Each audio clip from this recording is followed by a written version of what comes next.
Attachments on the lateral one-third part of the shaft of clavicle. Lateral one-third part of the shaft of clavicle on its anterior border gives origin to deltoid muscle. Posterior border gives insertion to trapezius muscle.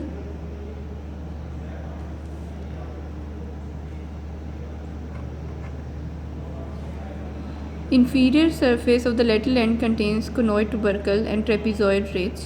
It gives attachment to coracoclavicular ligament. Attachments on the medial to third part of the shaft of clavicle.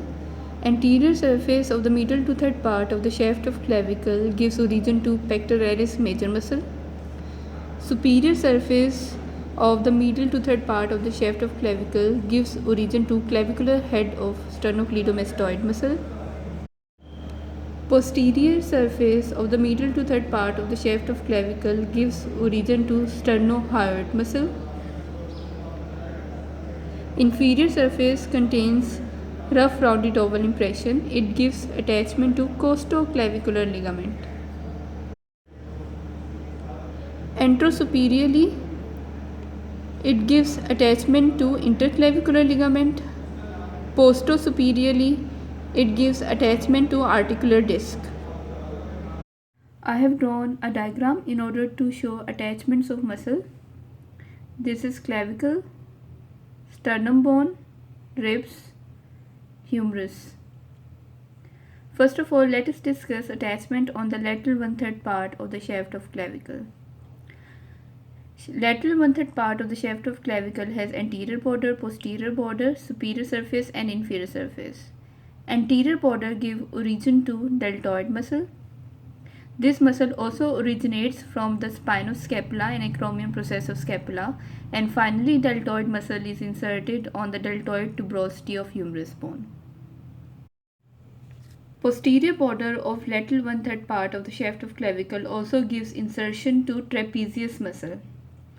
Trapezius muscle originates from the external occipital protuberance, ligamentum nuchae, C7 spinous process, T1 to T12 spinous process, and this muscle is finally inserted on the spinoscapula, acromion process of scapula, as well as lateral one-third part of the shaft of clavicle, posterior border. So anterior border of the lateral end gives origin to deltoid muscle, and the posterior border of the lateral end of the clavicle gives insertion to trapezius muscle. Lateral end of the clavicle also contains conoid tubercle and trapezoid ridge that gives attachment to coracoclavicular ligament. One attachment is on coracoid process, another attachment is on conoid tubercle and trapezoid ridge of the clavicle. Now let us discuss attachments on the medial to third part of the shaft of clavicle. Medial to third part of the shaft of clavicle is divided into anterior surface, posterior surface, superior and inferior surface. Anterior surface gives origin to pectoralis major muscle. This muscle also arises from the sternum, from the upper 6 costal cartilages, and this muscle is finally inserted on the bicipital groove of humerus. Superior surface of the medial end of the clavicle gives origin to clavicular head of the sternocleidomastoid muscle. Sternocleidomastoid muscle has two heads, clavicular head and sternal head. Sternal head arises from manubrium sternum and clavicular head arises from the superior surface of the medial to third part of the shaft of clavicle, and this muscle is inserted on the mastoid process. Mastoid process is the part of skull. Inferior surface of medial end of clavicle contains rough rounded oval impression, and this impression gives attachment to a ligament called costoclavicular ligament. One attachment is on first costal cartilage, another attachment is on rough rounded oval impression.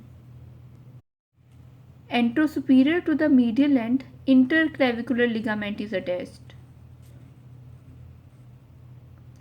Postosuperiorly, articular disc is attached to the medial end. Posterior surface of the medial end gives attachment to a muscle called sternohyoid muscle.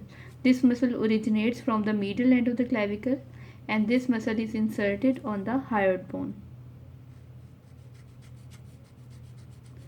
This muscle is sternohyoid muscle that originates from the posterior surface of the medial end of the clavicle and is inserted on the hyoid bone which is present in the neck. Subclavian groove is present almost inferior to the middle 1/3 part of the clavicle, and this groove gives insertion to the subclavius muscle. One attachment is on first rib, another attachment is on subclavian groove, and the margins of the subclavian groove gives attachment to a clavipectoral fascia, which is a fascia that covers pectoralis minor muscle and subclavius muscle.